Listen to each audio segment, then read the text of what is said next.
भगवते शिवाय नमः पुष्पमालां समर्पयामि नमः।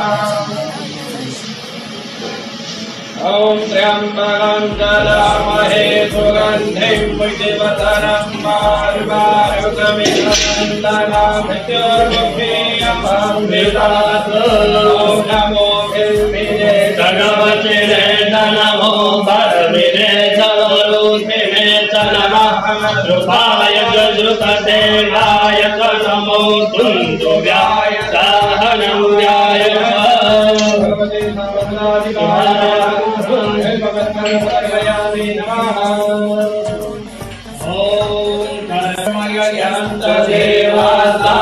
धर्माणि प्रथमान्यासन्नागं महिमानः तयन्द्र भुवे सजा चन्दिदेवा सुगन्धि पुष्पाणि यथाकारो वदानि च पुष्पाणि मया यत्र गया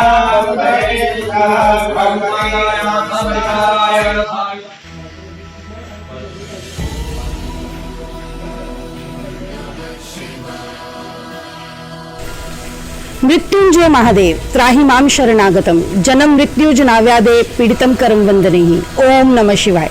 दोस्तों, सावन महीना स्टार्ट हो चुका है।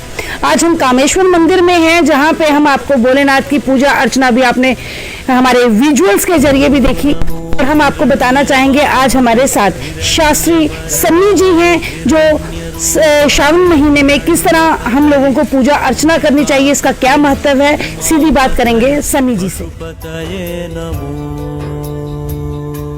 पंडित जी, बहुत बहुत स्वागत है। धन्यवाद राबिया जी। और मैं अपनी तरफ से स्टेट समाचार के दैनिक स्टेट समाचार के दर्शकों को भी इस पावन सावन मास की ढेर सारी शुभकामनाएं देता हूं। तो ये जो सावन मास है, ये भगवान शिव का अति प्रिय है। इसमें जो विशेषता, जब हमारा चातुर्मास होता है, वो ख़त्म होता है, तो दायित्व जो है वो धरती का भोलेनाथ जी पे आ जाता है। तो कहा जाता है कि सावन मास में भगवान भोलेनाथ जी धरती पे आते हैं और अपना जो दायित्व है, जो भगवान विष्णु जी का, वो संभालते हैं। इसी विशेषता के अनुसार भगवान की पूजा की जाती है। जो सावन मास में भगवान भोलेनाथ की पूजा करता है, उनको भगवान भोलेनाथ की असीम कृपा प्राप्त होती है।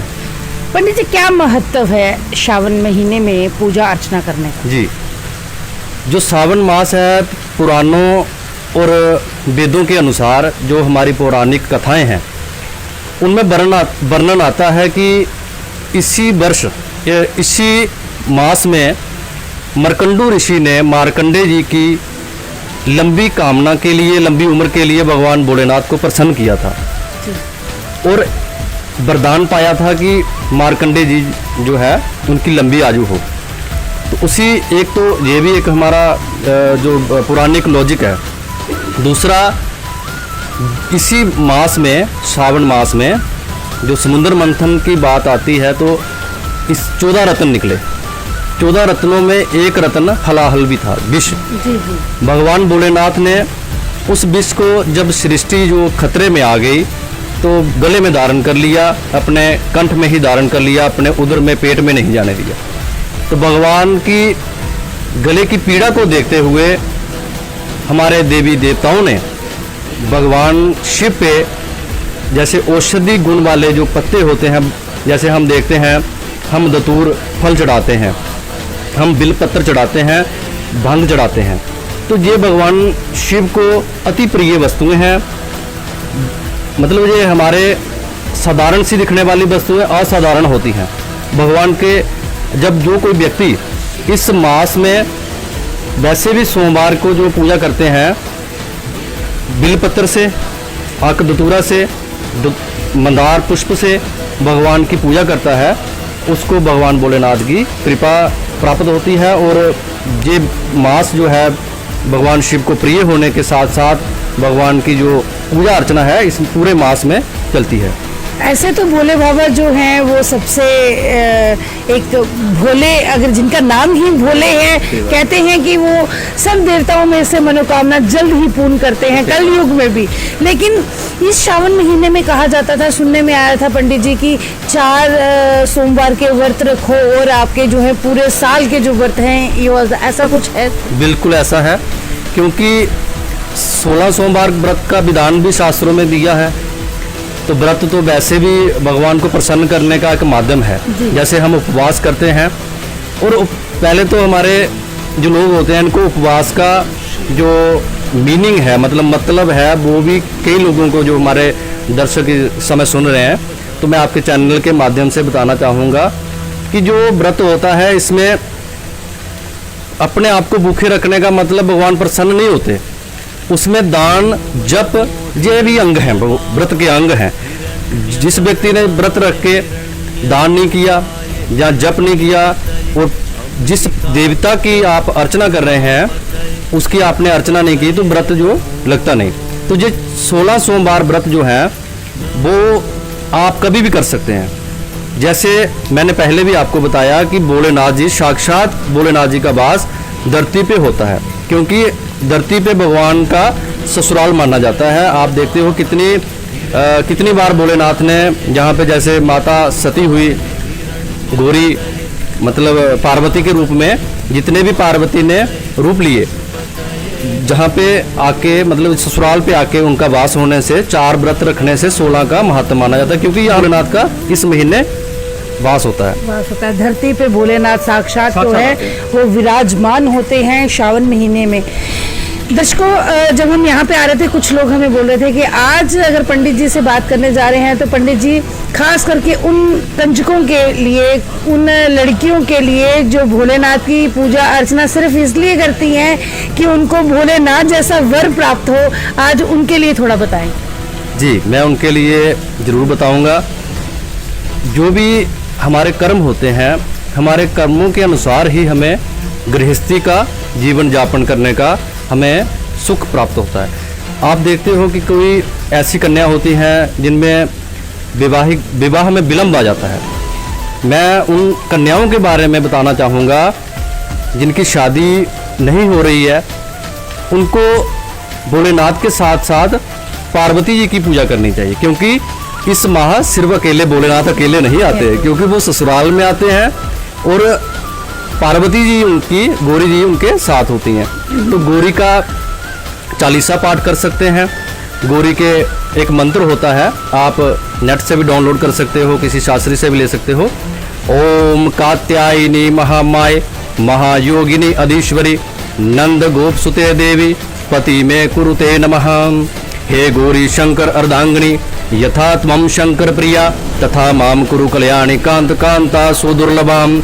ये 2 ऐसे मंत्र हैं जिससे पार्वती जी अति प्रसन्न होती हैं। विधि विधान से अगर कोई बालिका इस मंत्र का जाप करती है संकल्प लेके, इस मास में जो हमारा पवित्र मास चल रहा है, इसमें सोमवार से लेके अंत के सोमवार तक अगर कोई विधि विधान से संकल्प लेके कोई कन्या विशेष पूजन और पार्वती का जाप करती है, तो उसे जल्दी ही माता प्रसन्न होकर ये वरदान देती है कि उसे भोलेनाथ जैसा वर मिले। जैसे कि सन्नी जी ने बताया, पंडित जी ने बताया कि अभी भोलेनाथ जो हैं पार्वती माता के साथ यहाँ पे अपने ससुराल धरती पे श्रावण मास में आते हैं और अपने भक्तों की, जो उनके भक्ति में लीन हैं, उनको कहीं ना कहीं खुश होकर वरदान भी देके जाते हैं। ऐसा शास्त्रों में लिखा गया है। सनी जी, कुछ व्यूअर्स ऐसे भी हैं आज की पीढ़ी की अगर बात करें तो शायद वो इन चीज़ों को नहीं मानती, क्योंकि वो साइंस को देखती है और कहते हैं कि जल चढ़ाने से ही शायद भगवान जो है वो प्रसन्न नहीं होते, मन में श्रद्धा होनी चाहिए, भगवान तो वैसे भी मिल जाते हैं। इन बातों में कितनी सच्चाई है? पूजा अर्चना कितनी ज़रूरी है हम लोगों के लिए? ऐसा है कि जब तक कोई वस्तु ही मान लें हम, जब तक उसको हम समझते नहीं हैं तो तब तक हमें उसका ज्ञान नहीं होता। उसकी ये एक कंसेप्ट है। जैसे अध्यात्म जो है ये भी कंसेप्ट है। जो लोग अध्यात्म से परे होते हैं, विमुख होते हैं, उनको अध्यात्म के बारे में उनसे बात करना मूर्खता है। तो शास्त्रों में कहा गया है कि आप अगर मूर्ख व्यक्ति से ऐसी चर्चा करो तो शायद वो समझे ही नहीं। मगर जो हमारी सभ्यता और संस्कृति को जानते हैं, जिनको हमारे अपने कल्चर के बारे में पता है, उनको ऐसा जो उनके मन में भाव होता है, जैसे हम आज मंदिर में आए हैं, हमने अभिषेक किया, पूजन किया, तो हमारी जो अंतर की आत्मा है वो प्रसन्न है। आज की युवा पीढ़ी जो है एक बड़ी मतलब विचलित, आप देखो कि हर कोई अपनी ही दौड़ में लगा है, अपने ही रंग में लगा है, चाहे वो अपना कोई टॉपिक हो, कंसेप्ट हो, उसमें कर रहा है। अगर उसको कोई पूछे भाई यार तेरा ये कंसेप्ट जो है ये ऐसे ही है, तो जो नहीं जानता होगा तो वो उस कंसेप्ट को समझेगा नहीं। तो सबसे पहले तो ये चाहिए कि हर व्यक्ति को उस ईश्वरीय शक्ति का आभास करना चाहिए, चाहे वो किसी भी क्षेत्र में है, चाहे कोई डॉक्टर है, चाहे कोई पॉलिटिशियन है, चाहे कोई आईपीएस है, चाहे कोई भी कार्य का अपना काम कर रहा है, मगर उसको अध्यात्म के क्षेत्र में जुड़ना चाहिए, क्योंकि अध्यात्म से ही हमारा जो है जीवन साकार होता है। जी सर जी, आजकल जगह जगह हम देख रहे हैं कि भोलेनाथ की धुनी में लोग मस्त हो गए हैं। खास करके पीड़ा की अगर हम बात करें तो वो कुछ शर्ट्स पहनते हैं जिसमें भोलेनाथ की पिक्चर्स होती हैं, बाजू में रुद्राक्ष, गले में रुद्राक्ष, कई बार तो हम देखें कि बालों में जटाएं भी बना ली हुई हैं, कानों में मुंद्राएं, और कहीं ना कहीं वो दुबरपान जो है वो बढ़ता जा रहा है, और कहते हैं कि हम भोलेनाथ के भक्त हैं। कितना जरूरी है ये सब करना एक भगवान को पाने के लिए? क्या ये चीजें भी जरूरी हैं? ऐसा नहीं है, भगवान इससे प्रसन्न नहीं होते। अगर कोई धूम्रपान कर रहा है तो उसका वो व्यसन है, उसका एक नशा है, उसका वो अमल है। हम धूम्रपान नहीं करता हूँ मैं, तो इसका ये मतलब नहीं कि मेरे से भगवान प्रसन्न नहीं होंगे। मेरी पूरी कोशिश रहेगी। कि वो सब दिखावा है, बिल्कुल दिखावा है कि हम भी भोलेनाथ की तरह। ऐसा होता ही नहीं। भगवान भोलेनाथ की तरह तो इंसान बनना असंभव है।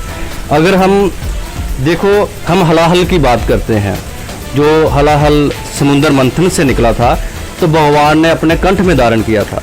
आज भी तो बुराइयां निकल रही हैं। आज कितनी ऐसी बुराइयां हैं जो समाज में निकल रही हैं। हम कितना ही आगे आते हैं उन बुराइयों को मिटाने के लिए। तो ये मेरी एक अपील है उन लोगों से, क्योंकि अगर हमने भक्ति करनी है, हमने अगर ऐसा करना है तो मन से करें। अगर आपके मन में रुद्राक्ष है, जरूरी नहीं कि वो रुद्राक्ष आपके कंठ से कोई दिख रहा हो। आपके अगर मन में भोलेनाथ हैं तो सब कुछ, सारा श्रृंगार आप में है, तो आपको देखने वाला व्यक्ति जो है वो आप में भोलेनाथ ढूंढ ही लेता है। मेरी तो यही है। पंडित जी, आज श्रावण महीना है, श्रावण महीने के बारे में और श्रावण की पूजा अर्चना के बारे में हमने आपसे जाना। अंत में हमारे दोस्त लोग हैं, जो व्यूवर्स हैं, जो आपको सुन रहे हैं, आज उनको क्या आप टिप्पणी जो दे हैं आज श्रावण महीने के ऊपर देंगे? हाँ, सबसे पहले तो मैं श्रावण मास के सोमवार के उपलक्ष्य पर मैं तो उनको कहूँगा कि आप मंदिर में जाएं।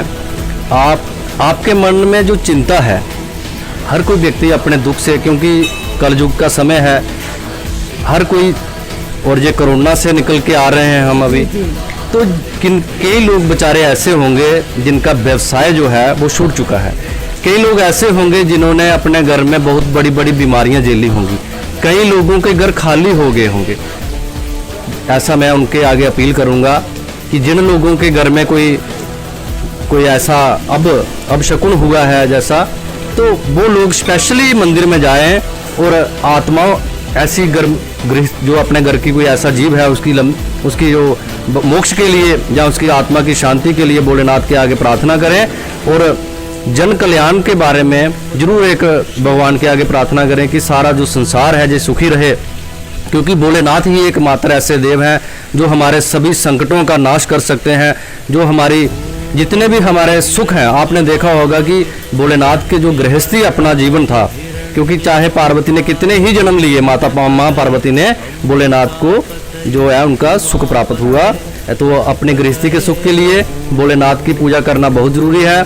और मंदिर में जाएं, आप एक बिल्वपत्र और भांग और सफ़ेद पुष्प जो हैं भगवान को अति प्रिय हैं, ये लेके जाएं, दूध लेके जाएं, भगवान को अर्पण करें और ओम नमः शिवाय का जाप करते हुए आप चढ़ाएं, तो आपके जीवन की तमाम जो आपके संकट हैं उनका नाश होगा और आपका जीवन सुख में होगा। जय भोलेनाथ। बहुत बहुत शुक्रिया शास्त्री जी। ये हमारे साथ शास्त्री सन्नी जी, जिन्होंने श्रावण महीने का महत्व के साथ साथ पूजा अर्चना के बारे में भी बताया।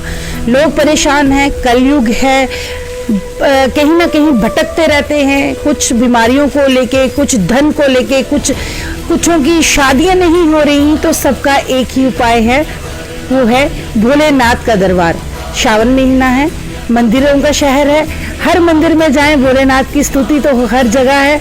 पूजा अर्चना करें और अपना जीवन सफल बनाएं। इसी के साथ मुझे दीजिए आज्ञा। मैं कैमरामैन विक्रांत के साथ राबिया खजूरिया, दैनिक स्टेट समाचार से।